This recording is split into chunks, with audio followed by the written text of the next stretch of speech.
tierras argentinas. Va marchando el RP,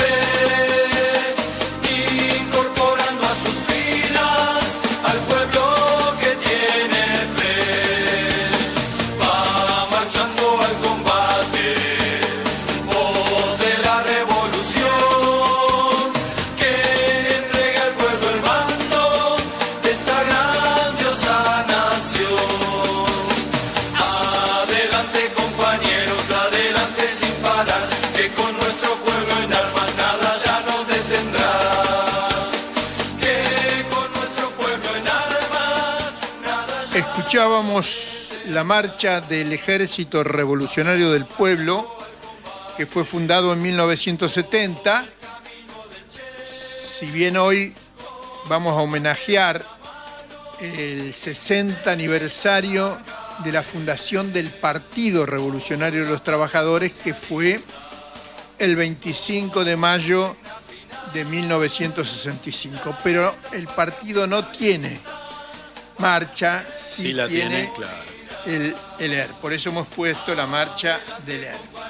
Bueno, para el 60 aniversario de la fundación del PRT, recordamos cuando Stalin y Trotsky se abrazaron en la ribera de Punta Lara.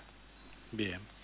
El Comité Central Unificado entre Palabra Obrera trotskista, liderado por Nahuel Moreno, que aportó aproximadamente el 75% de la militancia, y el Frente Revolucionario Indoamericano Popular, FRIP, indoamericanista y marxista, de los hermanos Santucho y otros compañeros, que aportó el 25% restante, sesionó por primera vez en enero de 1965.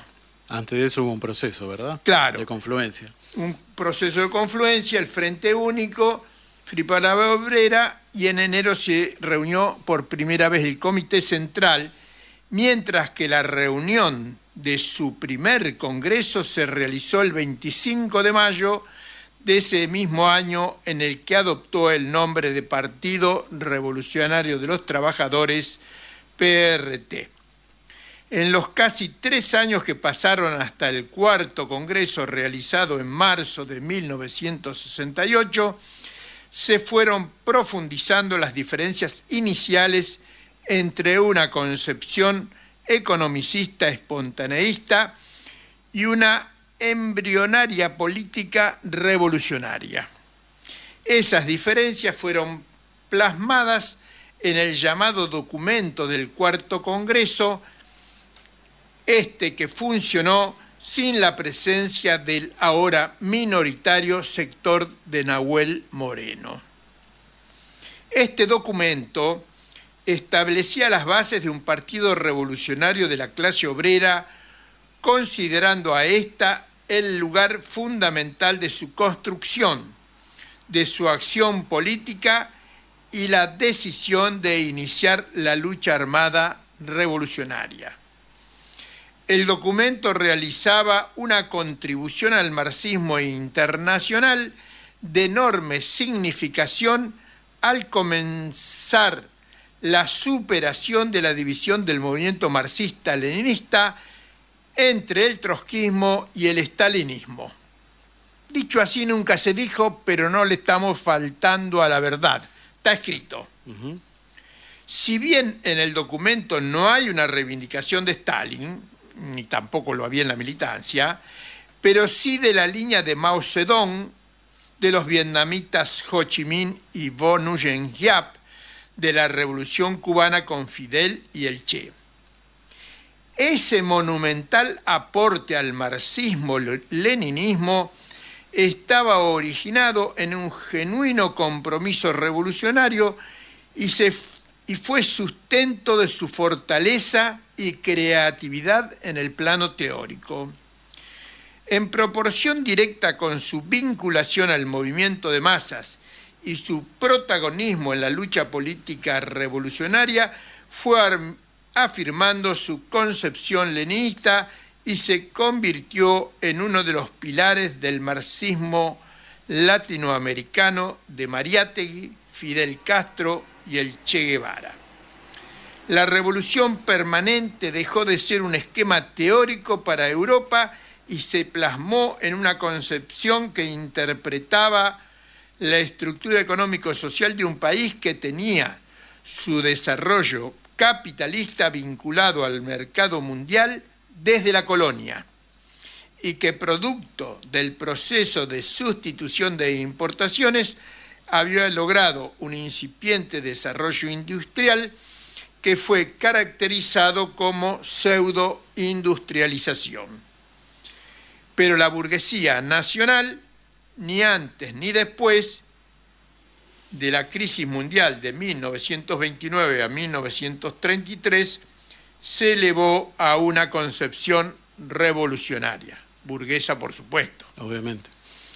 Mientras que las bases leninistas con que se fue construyendo como partido de la clase obrera, con particular éxito en el proletariado de las grandes fábricas y su formulación de una alianza básica obrero-popular-campesina, constituyó el eje de su propuesta estratégica de Frente de Liberación Nacional. Mientras que el estudio de los clásicos, con singular apego a la obra de Lenin, lo consolidó en el leninismo para arribar a una síntesis que hemos llamado nosotros, ahora, desde hace muchos años, que hemos llamado marxismo latinoamericano. Para su consolidación como partido revolucionario, tuvo una enorme importancia la fundación del Ejército Revolucionario del Pueblo en 1970, que daba la respuesta necesaria en un país en el que la clase dominante había declarado la guerra al pueblo en dos oportunidades, en 1955 y en 1966. Retos que habían sido respondidos por la clase obrera y el pueblo en la gesta llamada el Cordobazo y el Rosariazo en 1969, año de inicio lo que se llamó Guerra Popular o Guerra del Pueblo. Entre 1973 y 1975, el PRTR dirigió o codirigió gran parte de las grandes huelgas del período y encabezó, junto con la JTP, las jornadas de junio y julio de 1975, también conocidas como Rodrigazo. En lo militar, en el marco de centenares de acciones, realizó 9 tomas de cuarteles del ejército de la burguesía, 3 completamente exitosas, otras 3 las podemos considerar empates, un fracaso y 2 derrotas. Haber sido consecuente con esa vitalidad y esa creatividad nos ha permitido en la actualidad romper con la parálisis teórica de la izquierda argentina y llegar a la formulación de un programa revolucionario que parte de nuestra propia experiencia y que hemos llamado de revolución industrial, sostenida por el poder centralizado de los pueblos que habitamos el territorio de la República Argentina. Al Frente de Liberación Nacional de Santucho, hoy le cabe, además de la lucha antiimperialista, la lucha por preservar la integridad territorial amenazada por el avance anglo-yanqui sionista en las Malvinas, el Atlántico Sur, la Antártida y la Patagonia. Y el interés yanqui por los territorios cordilleranos de Vaca Muerta y la provincia de Jujuy, sustentado por una deuda externa que no tiene explicación económica, sino el objetivo de justificar la amputación de amplias regiones de nuestro territorio. Hoy yo estaba leyendo, la deuda externa es con el Fondo Monetario Internacional es 63.980 y pico 83 millones de dólares. millones de dólares, 63.000 millones de dólares. Exacto. Hay que Casi 64 mil. sumar la deuda de los 9 siguientes deudores del Fondo Monetario Internacional y no llegan a la deuda argentina. No es una deuda económica, es una deuda política que tiene como objetivo cercenar el territorio de la República Argentina.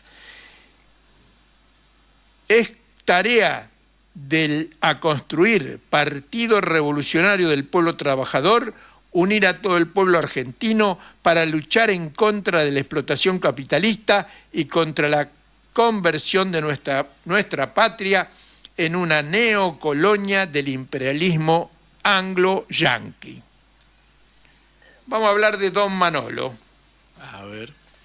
Pues el que sigue el editorial, pero más anecdótico. Don Manolo lo conocimos porque en la fábrica propulsora siderúrgica en que trabajaba, en el año 73-74, habíamos ganado la comisión interna, el cuerpo delegado y obtenido importantes reivindicaciones, y en este proceso conocí muchos compañeros, entre ellos el griego Rubén Jalaris, Mira.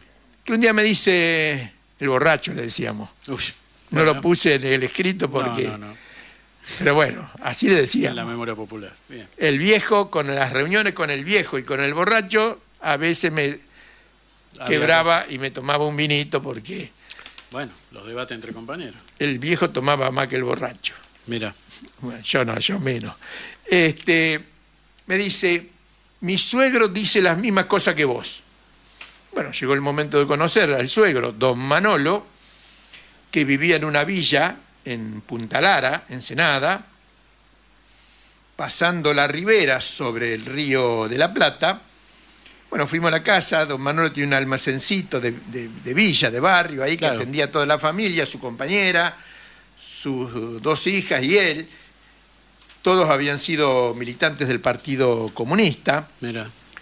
Don Manolo rompió en el 62 y había intentado construir un partido revolucionario, pero bueno, no tuvo éxito, aunque el origen de los esfuerzos de don Manolo después van a plasmar lo que se llamó el PCML, el Partido Comunista Claro. Marxista-Leninista, que tuvo mucha influencia en La Plata y en Mar del Plata. Bueno, cuando lo conocí, don Manolo me cuenta que él era estalinista hasta la médula de los huesos, que en 1954, un año después de la muerte de Stalin, había ido a Moscú, había estado en la tumba de Stalin, Mira. y se ufanaba de que su querido Stalin había plantado bandera roja hasta el último metro cuadrado de Europa que le fue posible. Este es uno de los personajes de la anécdota que viene ahora. El otro personaje es Santucho, Mario Roberto, que estaba bastante influenciado por el trotskismo, pero bueno, que todo esto que he hablado del proceso del asumir cada vez más plenamente el leninismo, lo vivió en particular Santucho, pero para el gran público, Santucho seguía siendo y era trotskista porque así lo llamaban y Claro. lo mencionaban los medios de comunicación de masas. Entonces, en el año 73, hay dos conferencias de prensa clandestinas, y en una de ellas, don Manolo estaba mirando la televisión y vio a Santucho, el trotskista, hablar de la revolución, del socialismo, ninguna tregua al ejército opresor, ninguna tregua a las empresas explotadoras, y pensó y dijo, y me contó, que pues él estaba bastante golpeado por la vida, y ese muchacho me devolvió la vida, dijo Mira. don Manolo. Es decir, que al estalinista le devolvió la vida el trotskista. porque esto habla de dos genuinos y verdaderos revolucionarios que ante todo pensaban en la revolución y el socialismo. Bueno, eso hasta ahí, don Manolo. Ahora vamos a hablar del Comité Central Vietnam Liberado del 21 de julio de 1975, que se realizó pocos días después de las movilizaciones del Rodrigazo. Que hicimos alguna referencia. Se reúne este Comité Central ampliado que tomó tareas de Congreso, por eso fue muy ampliado, digamos. Fue la reunión más grande en la historia del partido, más de 60 compañeras y compañeros estuvimos sesionando. Y este Comité Central ampliado, con la presencia de Santucho, que había bajado del monte, entre otras cosas tuvo que corregir la línea que había votado el Comité Ejecutivo a mediados de junio. Había votado, como había concesiones que hacía el gobierno de Isabel, la resolución del Comité Ejecutivo del partido, en síntesis, decía: hay concesiones de concesiones, todo el mundo, todos los partidos entran en el juego democrático y nosotros nos mantenemos firmes en la guerra revolucionaria y el socialismo. Baja Santucho del Monte, corrige la línea y que se puede leer, no la estoy inventando, en el editorial del Combatiente 175, con el título "Ante las posibilidades democráticas, forjar y fortalecer la unidad". En el debate por esta consigna se analizaba la propuesta del Partido Comunista. El Partido Comunista proponía la renuncia de Isabel Martínez de Perón, la presidenta, y la convocatoria de un amplio frente de coalición democrática cívico-militar. Montoneros planteaba la renuncia de Isabel y elecciones en 90 días, y nosotros, el PRT, por la convocatoria de una asamblea constituyente libre y soberana, la institución de la democracia burguesa más amplia que contempla la Constitución. Es de tradición, o era por lo menos todavía en esa época, de tradición la convocatoria de la Asamblea Constituyente, de la izquierda mundial, no solo Argentina. En el debate de este punto, la intervención de Santucho no dice qué mala la consigna del Partido Comunista, no dice qué limitada la consigna de Montoneros, tampoco dice qué buena nuestra consigna. Dijo algo que nos sorprendió, dice: las tres están en el plano de la lucha democrática. Es decir, más allá de las diferencias y profundas que había entre las tres consignas, priorizó la unidad de las tres organizaciones fundamentales de la izquierda argentina en ese momento. Este Santucho se estaba convirtiendo, además de un jefe revolucionario, en un líder político de masas y en un caudillo de la lucha revolucionaria en la Argentina y en América Latina, con una amplia visión estratégica. Bueno, hasta ahí el editorial, pero no concluimos el homenaje aquí, sino que ahora vamos a escuchar a un conocido intelectual argentino que fue director de la Biblioteca Nacional y que desgraciadamente falleció de COVID hace poco tiempo, años, Horacio González, hablando de Santucho. Y yo quiero decir que lo vi una sola vez en mi vida, cuando era muy joven, hasta no sé si más joven que yo, lo cual me estremece un poco. en una reunión estudiantil en Rosario, donde hablaban los dirigentes estudiantiles, hasta creo que hablé yo también. Y cuando volví a Buenos Aires, alguien me preguntó, ¿y qué tal esa reunión? Mirá, el pasado nos da derecho a modificar nuestras propias frases, ¿no? Creo que dije, mira, lo único que me pareció interesante era un individuo extraño, morocho, flaquito, que tenía una sigla que no se parece a ninguna de las siglas que tenemos nosotros, era FRIP, Frente Revolucionario Indoamericano Popular. Y me asombró el tipo de oratoria, el estilo de quien le habla la historia. No era habitual en el movimiento estudiantil de los años 60 un discurso así y ese nombre. La palabra indoamericano no sé si la había escuchado alguna vez. Por lo tanto, hay algo de un sentido revolucionario en algo que se ve por primera vez y se recuerda siempre, con el derecho que tiene la memoria a ser frágil, a deformar a nuestro favor ese recuerdo. Pues yo creo que fue así. Y escuché FRIP, Frente Revolucionario Indoamericano y Popular, que no era el tono del movimiento estudiantil, que era un movimiento de izquierda normal y ya en pasaje hacia la izquierda nacional y popular. Ese sentimiento de sorpresa ante una persona es un sentimiento fundamental. Hay personas, por supuesto, el nombre de Santucho es un nombre trágico de la Argentina y de los más trágicos. Y recorre la memoria del país, de las que los quieran admitir o no. Y en ese sentido, muchos trataron con él en forma sistemática y continua. Y además están sus familiares que llevan su nombre. Pero yo que lo vi una sola vez, tengo un recuerdo muy intenso de esa palabra, de ese discurso, de ese gesto enérgico. Bueno, hasta ahí las palabras de Horacio González sobre Recordando, Santucho. claro. Ahora vamos a leer dos de los 4.000 y más compañeros del PRT, vamos a leer dos listas.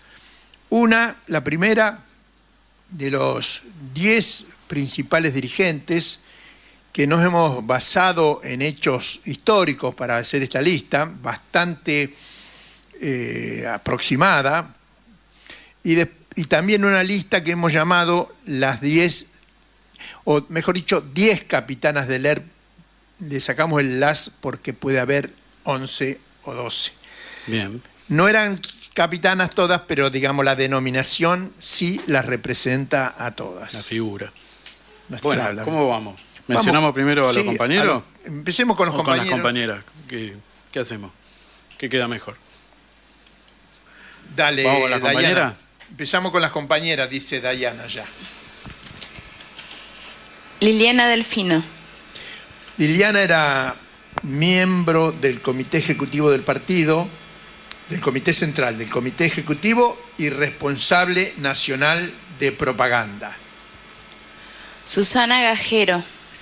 Susana era miembro del Comité Central y responsable nacional de solidaridad. Clarisa Leaplace. Era un cuadro del partido, responsable política en la construcción en la primera etapa, presa política y cayó en Trelew, una de las fusiladas en Trelew. Ana María Villarreal. También, igual que Clarisa, una ya joven veterana militante del partido, presa política y que cae en el fusilamiento de Trelew. Silvia Ana María Gato. La teniente Inés, ese era su seudónimo, su Nombre de guerra. su grado, y, porque era teniente, el grado teniente, y miembro del Estado Mayor del ERP, que dirigía la jefatura de personal. Nélida Pola Augier. Bueno, la Pola era responsable nacional de contrainteligencia. Irma Montenegro. La negra Celia, bueno, yo la conocí como un cuadro militar, dirigió una de las acciones en la que participé, y finalmente fue una oficial de inteligencia del partido y responsable política de la Regional Rosario. Ana María Sibori.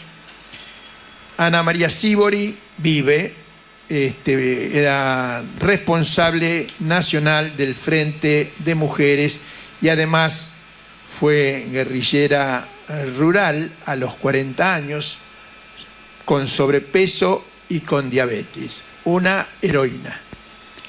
Nilda Míguez. La Negrita Molina, así se la nombraba, fue responsable política de la zona independiente de Bahía Blanca al final. Obviamente que para llegar a esas responsabilidades habrá hecho muchas cosas. Elena María da Silva Parreira. Una compañeraza que era también con gran experiencia militar, también me jefeó en la acción de Babio. Mira. Ella hubiese sido seguramente hubiese recibido el grado de capitana tempranamente, lo que ocurre que murió antes que se entregaran los grados, pero era una jefa militar nata.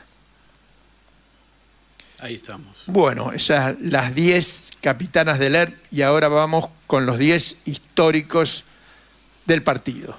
Bien. Bueno, mencionamos, bueno, resulta obvio, pero ahí está, ¿no? El compañero Mario Roberto Santucho, el Roby. Que era secretario general del partido y comandante jefe del ERP.